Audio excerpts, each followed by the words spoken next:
इस खबर के प्रायोजक हैं होटल लेक व्यू किशोर सागर तालाब के सामने छतरपुर।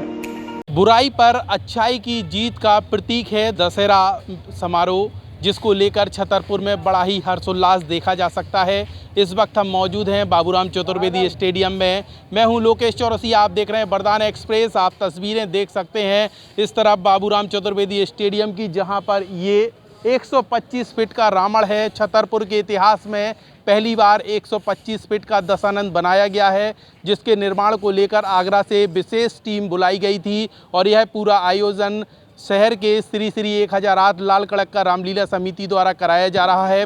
गौरव की बात यह है कि 125 वर्ष लाल कड़क्का रामलीला समिति के हो चुके हैं, जिसके उपलक्ष्य में समिति ने इस बार यह मन बनाया था कि इस बार का रावण 125 फीट का होगा। मन में जब लगन हो और किसी चीज़ को लेकर बीड़ा उठा लिया जाए तो उसको करना आसान हो जाता है। यह कर दिखाया है लाल कड़क्का रामलीला समिति ने। और इसके खर्च की अगर बात करें तो लगभग 6 लाख रुपए रावण के पुतले को तैयार करने में आया है। और इसमें विशेष आतिशबाजी है जो शाम के समय आपको इसी मैदान में देखने को मिलेगी। इसके अलावा समिति ने विशेष अनाउंसमेंट करवाते हुए पूरे शहर में लोगों को आह्वान किया है कि लोग अधिक से अधिक संख्या में आकर यह 125 फीट के रावण का दहन देखने के लिए जरूर आएँ। और ख़ास बात यह है कि इस बार की रामलीला आकर्षित होने वाली है। भगवान श्री राम, मर्यादा पुरुषोत्तम भगवान श्री राम, लक्ष्मण, सीता, तमाम वह किरदार यहाँ पे मौजूद होंगे जो यहाँ रावण के साथ युद्ध करेंगे। उसके पश्चात यहाँ पे पुतले का दहन किया जाएगा। तो इस तरीके से हम आपको पूरी जानकारी बता रहे हैं। और ये पुतला दिखा रहे हैं, ये 125 फीट का है। क्रेन मशीन नीचे लगी हुई है, जिसका अभी तैयार करने का ढांचा पूरा तैयार हो चुका है। और अब से कुछ समय बाद यह पुतला बनकर बिल्कुल रेडी हो जाएगा। उसके 10 सर हैं, वो भी लग जाएंगे। और यहाँ पे विशेष आतिशबाजी होगी, उसकी भी तैयारियाँ समिति द्वारा कर ली गई हैं। पूरे कैंपस को दुल्हन की तरह सजाने का काम कर दिया गया है। और आप देख सकते हैं किस तरीके से व्यवस्थाएं चल रही हैं। हालांकि मौसम का आज थोड़ा सा मिजाज दूसरा रहा, खुला मौसम था, लेकिन एकदम से बारिश हो गई रात से, तो इस कारण से थोड़ी सी अव्यवस्था जरूर हुई। लेकिन स्थानीय प्रशासन, नगर पालिका और समिति द्वारा यही प्रयास किया जा रहा है कि इस कैंपस को कुछ समय बाद ही यहाँ पे बिल्कुल तैयार कर दिया जाए। और अगर ऊपर वाले की मेहरबानी रही तो कैंपस बिल्कुल तैयार होगा और बारिश नहीं होगी, जिसके बाद आपको यहाँ रामलीला का आनंद लेने मिलेगा। इसके अलावा पुतला दहन की पूरी लीला का यहाँ पे जो रामलीला का मंचन होगा वो भी देखने को मिलेगा। इस वक्त हमारे साथ समिति के यहाँ पे अध्यक्ष मौजूद हैं, उनसे हम बात करेंगे और जानेंगे कि किस तरीके की तैयारियाँ हैं और समिति का इस बार का जो संकल्प है वो किस तरीके से पूरा हो पाया है। जी भाई साहब, आपका स्वागत है। सबसे पहले तो यही जानना चाहेंगे कि 125 साल आज लाल कड़क्का रामलीला समिति के हुए हैं, तो ये अचानक कैसे संकल्प लिया कि इतना बड़ा पुतला बनाना है? हम लोगों की मीटिंग हुई और इस बार हमारी अध्यक्षता में जब कार्यक्रम हुआ तो ये डिसाइड हुआ कि शहर के लिए 125वां सालगिरह है तो कुछ विशेष आयोजन हो। तो हम लोगों ने डिसीजन लिया कि 125 फीट रावण का निर्माण करेंगे। और संयोग ऐसा रहा कि अम्बाला में जो लिम्का वर्ल्ड रिकॉर्ड में जो उस्मान कुरैशी जी जिन्होंने 200 फीट का पुतला बनाया था, उनसे हमारा संपर्क हुआ। वो लेके यहाँ पर 125 फीट का इस फील्ड के हिसाब से बेटर रहेगा। तो हम लोगों ने कहा 125वीं सालगिरह है तो 125 फीट का। कितने दिन से इसका निर्माण चल रहा है? ये लगभग जो है इसको 1.5 महीने हो गया है। अच्छा। 1.5 महीने से कंटिन्यू जो है जिम्नेजियम हॉल और कलेक्टर साहब ने भी काफ़ी सपोर्ट दिया, स्थानीय प्रशासन ने काफ़ी सपोर्ट दिया। तो 1.5 महीने करीब उसका निर्माण चला और फाइनली बन करके। अच्छा, इसकी लागत की बात करें, चूंकि ये बहुत बड़ा काम था 125 फीट बनाना, उसके अंदर अच्छी आतिशबाजी लगाना, तो तमाम चीज़ों को लेकर कितना इन्वेस्ट हो गया होगा? लगभग 5.5-6 लाख रुपए का इसमें इन्वेस्टमेंट हुआ। और इन्वेस्टमेंट के बाद फिर यहाँ पर स्थानीय कोई क्रेन की व्यवस्था नहीं थी, तो अचानक कल हमको इमरजेंसी में एक क्रेन बुलानी पड़ी 1.5 लाख रुपए की, वो अतिरिक्त कानपुर से।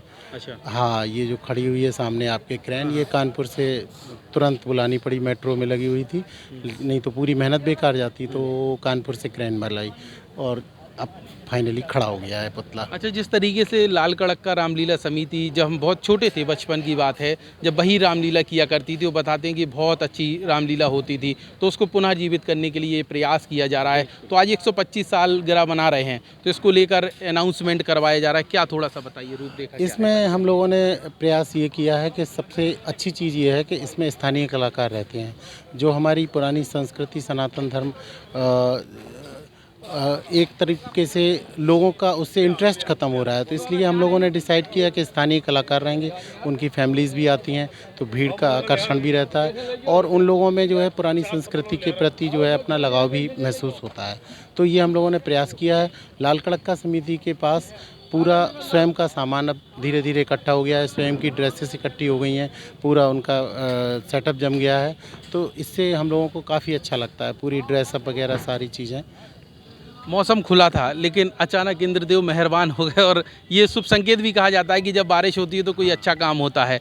तो ये क्या माना जाए कि यहाँ की व्यवस्थाएं थोड़ा सा जरूर शिथिल हुई होंगी, फिर कैसे व्यवस्थाएं शिथिल हुई। कल हम लोगों को काफ़ी दिक्कत आई क्योंकि जब फाइनल टच दे रहे थे तो पहले पेपर का बेस था जहाँ जहाँ पर, और जैसे ही पानी गिरा तो पुतला चूँकि बाहर रखा हुआ था, जितनी जगह पेपर लगा था तो इमरजेंसी में फिर पूरा उसको कपड़े से कोटेड किया गया। तो पूरी रात हमारी टीम के करीब 15-20 सदस्य पर्सनली और लोकल कुछ मैकेनिक्स बुला करके पूरी रात उस पर काम चला है और तब जा कर के ये फाइनली डिसीजन ये हुआ कि पूरे पे अपन कपड़े का ये पूरा आवरण दिया गया। अच्छा, जो हम ये रावण का पुतला देख रहे हैं इसको अभी कंप्लीट होने में कुछ समय और हमें लग रहा है, तो कितने बजे तक ये रेडी हो जाएगा लोगों को देखने के लिए? लगभग 1 घंटे सारी चीज़ें बनी हुई रखी हुई हैं। हाँ, 1 से 1.5 घंटे में ये सारी चीज़ें रेडी हो जाएंगी क्योंकि सारी चीज़ें कनेक्ट भर करना है, बाकी सभी चीज़ें अलग अलग रखी हुई हैं, पैर रखे हुए हैं, उसके जूते रखे हुए हैं। एक बड़ी समस्या सामने आती है जब रावण का दहन होता है, पुतला दहन होता है, तो समय का बड़ा दिक्कत होती है कि बताया जाता है 9 बजे होगा रावण दहन, लेकिन वो 12 बज जाते हैं। तो कई लोग ऐसे हैं जो बगैर रावण दहन किए वापस लौट जाते हैं। इस बार कलेक्टर साहब ने भी कहा था कि समय पर ही रावण दहन होगा, तो उसको लेकर समिति और रामलीला जो करने वाले कलाकार हैं उनको किस तरीके से कहा गया कि टाइम पे चूँकि सब चीज़ें हो जाएँ तो ताकि पब्लिक जो है शहर की वो सही तरीके से रावण दहन देख सके। इस बार हम लोगों ने पहले से पेपर में भी एडवर्टाइजमेंट दिया हुआ है कि 9 बजे ही होगा और हम लोगों का जो रामलीला समिति के जितने भी पात्र हैं रामचरितमानस भवन से सभी लोग लगभग 5:30 बजे के आसपास वहाँ से रवाना होंगे और यहाँ पर 6:30 बजे आ जाएंगे। 7 बजे से हम लोगों की हर हालत में रामलीला चालू होने का डिसीजन लिया गया है। तो हार्डली 9 बजे हम लोगों का प्रयास ये रहेगा, चूँकि मौसम भी ख़राब है तो कोशिश ये रहेगी कि टाइम पर ही सब चीज़ें हों। रामलीला जो खेलने वाले कलाकार हैं वो अन्नपूर्णा के रहेंगे या लाल कड़क्का के रहेंगे? लाल कड़क्का रामलीला समिति के ही सारे मेंबर्स रहते हैं और सभी लोकल आर्टिस्ट हैं। अन्नपूर्णा वालों की अलग होती है। 9 बजे तक दहन होने की उम्मीद है? हाँ बिल्कुल, हम लोगों का प्रयास, क्योंकि मौसम भी ख़राब है इसलिए हम लोगों का प्रयास ये है कि टाइमली ये सब चीज़ें हों। तो यहाँ पे समिति ने बताया है कि रावण दहन करने को लेकर 9 बजे का समय जो डिसाइड किया गया है, कोशिश यही रहेगी कि 9 बजे रावण का दहन हो जाए। तो हम अपने चैनल के माध्यम से सभी लोगों से यही आह्वान करना चाहेंगे कि समय पर यहाँ पे आकर यहाँ रामलीला का आनंद लें। उसके बाद जो दशानंद रावण का पुतले का दहन होना है उसका भी आनंद लेने के लिए एकजुट हो जाइए। और यहाँ पे बाबूराम चतुर्वेदी स्टेडियम में ये ऐतिहासिक रावण सजाया गया है, इसको देखने के लिए आप ज़रूर घर से आएँ, बच्चों को लेकर आएं और समय पे रावण दहन हो, इसका भी विशेष समिति द्वारा ध्यान रखा गया है। वरदान एक्सप्रेस के लिए लोकेश चौरसिया।